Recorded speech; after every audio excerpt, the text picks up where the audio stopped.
Having a look at Reschke. It's a rather tricky name, the Empyrean Cabernet from Coonawarra. Great history on this wine. I've done a couple of video shots on it before. I'm quite interested to see this wine as it progresses and as we roll it out. It's really hit its biggest sort of notoriety, if you will, when it was released. This was the first release of the wine, I believe, the O2.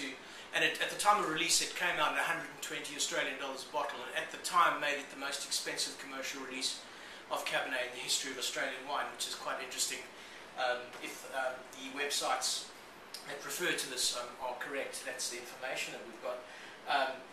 It also has had incredible success as it's aged, which is an interesting thing. It really wasn't reaching much critical acclaim in the early stage of its career, but it's been rated and then re-rated by Halliday. It came out at 93 and then was re-rated at 96 points.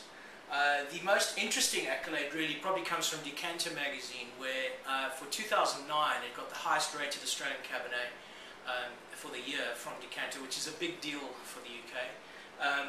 It also got 18.8 points out of 20, which is pretty close to as high as it gets with Reschke. It was interesting to see that the next vintage that they released, the 04, got placed in the top 10 best Cabernets in the world. So these guys definitely know what they're doing, so far the bottles that I've seen have been fantastic to drink.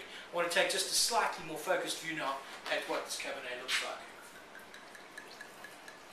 The colour is good. I'm also doing this as an excuse because I've got to take clients to dinner tonight, so I thought I'd quickly look at it first.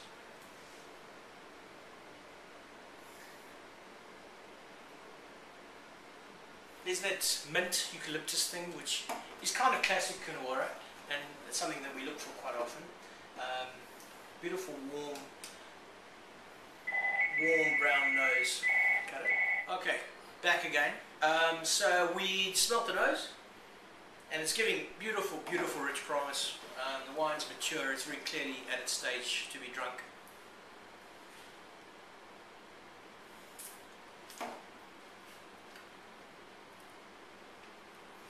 Oh, there's great texture in the wine, beautiful balance and mouthfeel. There's a sense of being poised, there's a sense of placement and elegance about the wine, and it's a word that I usually run away from, but in this instance it's difficult to avoid. Incredibly well made wine. It has great history and very clearly has the most incredible terroir sitting smack bang in the middle of Coonawarra. So no hesitation in recommending this wine. It's something that needs decanting. I mean, this has been open for about 15 minutes. And there's no question in my mind that if you take it back home, pull it out, put it into a jug, and even just put it back in the bottle if you don't have a decanter, it's going to really benefit from that little bit of extra work. But definitely recommend it, and I'll be happy to offer this soon. Cheers.